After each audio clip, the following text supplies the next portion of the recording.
का जो मौसम है, क्योंकि मानसून्स है, साथ में जो आजकल सेब का तुड़ान है वो पीक सीज़न पर चला हुआ है। खास करके जो हमारे शिमला ज़िला है या आपका आपका मंडी का जो सेब उत्पादन वाला क्षेत्र है या कुल्लू का सेब उत्पादन वाला क्षेत्र है, वहाँ पे अभी जो तुड़ान है वो बिल्कुल पीक सीज़न पे चला हुआ है।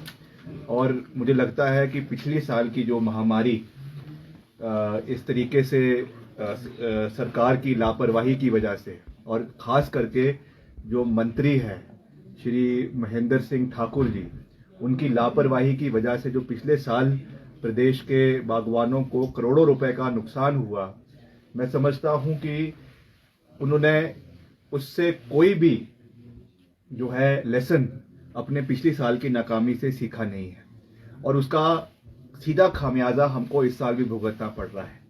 महेंद्र ठाकुर जी जो है वो क्षेत्रवाद से ग्रस्त है। महेंद्र ठाकुर जी को धर्मपुर से आगे कोई इलाका हिमाचल प्रदेश के अंदर नजर नहीं आता। इसीलिए प्रदेश के जो हमारे बागवान हैं, किसान हैं, खास करके जो पहाड़ी क्षेत्र के हमारे सेब उत्पादन के बागवान हैं, उनका जो दर्द है जो पिछले 1 साल से चला हुआ है, उस पर सरकार ने कोई भी जो है वो निर्णायक निर्णय नहीं लिए हैं। जिस तरीके से पिछले कल जो कैबिनेट का फैसला किया गया, कैबिनेट मीटिंग में जो आपका जीएसटी 18% से कम कर उसको जो है 12% किया गया है, जिसमें 6% की सब्सिडी जो है एचपीएमसी के माध्यम से देने की बात की गई है। पहली बात तो मैं कहूँगा कि it is too little and too late. ये केवल जब उनको लग रहा है कि किसानों बागवानों को सड़कों पे आने पे वो मजबूर हो गए। आप देख रहे हैं किस तरीके से ठियोग के अंदर, जुब्बल कोटखाई के अंदर, रोडू के अंदर, रामपुर के अंदर, चौपाल के अंदर, आनी के अंदर किसान बागवान जो है पिछली साल की तरह फिर से जो है वो सड़कों पे आने पे मजबूर हो गए हैं। उसको मद्देनजर रखते हुए और चुनावों को मद्देनजर रखते हुए ये निर्णय लिया है। पर यह निर्णय तब भी केवल एक आई वॉश है, क्योंकि जो ये, जैसा मैंने कहा, जो ये 6% की सब्सिडी सरकार ने एचपीएमसी के माध्यम से दी है। आप जानते हैं कि जो मैक्सिमम प्रिक्योरमेंट आपके पेटियों की होती है वो ओपन मार्केट से जो है वो किसान और बागवान करते हैं, और अधिकतर जो है इसको जो खास करके जो हमारे बागवान हैं वो इसको जो है वो उसको क्रेडिट पे लेते हैं। पेमेंट इसकी जो है उनका जब पेमेंट एक बारी आ जाती है सेब की, उसके बाद ये पेमेंट्स करवाई जाती है।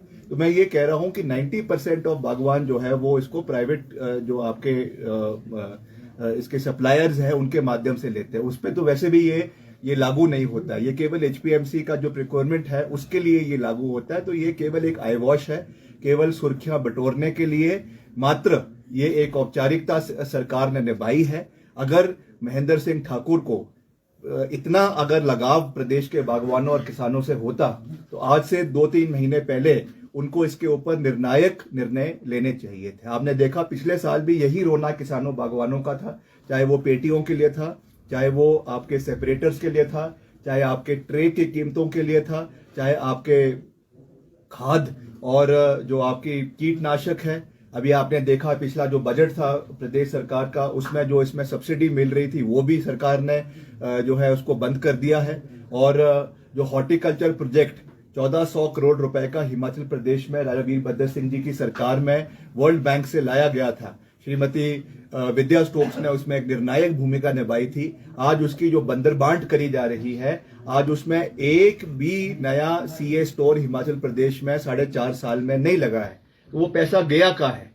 आपने कहा कि हम ओडी के अंदर लगाएंगे, आपने कहा हम नारकंडा के अंदर लगाएंगे, आपने कहा कि हम कुल्लू मनाली के अंदर लगाएंगे। उनकी भूमि पूजन हो गई, 2-2 बारी उसका भूमि पूजन हो रही है, मगर अभी तक उस पर कोई कार्य सरकार की ओर से जो है वो पूरा नहीं हो पा रहा है। ये सरकार की जो एक लापरवाही है, सरकार का जो एक जो पूरे तरीके से उन्होंने प्रदेश के बागवानों और किसानों को इग्नोर करके रखा हुआ है, उसका जो है फर्स्ट एग्जाम्पल आप सबके सामने को देखने को मिल रहा है। और ऊपर से जयराम जी कह रहे हैं कि मैं रिवाज बदलूंगा, मैं सरकार बदलूंगा, मैं अपनी सरकार को वापस प्रदेश के अंदर लेके आऊंगा। मैं माननीय मुख्यमंत्री जी से सीधा सवाल करना चाहता हूं कि आपने प्रदेश की रीढ़ की हड्डी के ऊपर जो हमारे बागवान किसान हैं, 4,500 करोड़ रुपए की एप्पल इकोनॉमी है मध्य प्रदेश की, जो आपने इनकी बैंड बजा के रखी हुई है, इसका भुगतान आपको आने वाले समय में करना पड़ेगा जब प्रदेश में कांग्रेस पार्टी की सरकार जो है वो इस साल के अंत में बनेगी। तो मैं ये कहना चाहता हूं कि आपने जो खाना पूर्ति प्रदेश में अपने मुख्य सचिव को बदलकर प्रदेश में अपने और अधिकारियों को बदलकर करी है, इससे आपकी एंटी इनकम्बेंसी का जो है वो कम नहीं होने वाली है। ये निर्णय बहुत पहले हो जाना चाहिए था।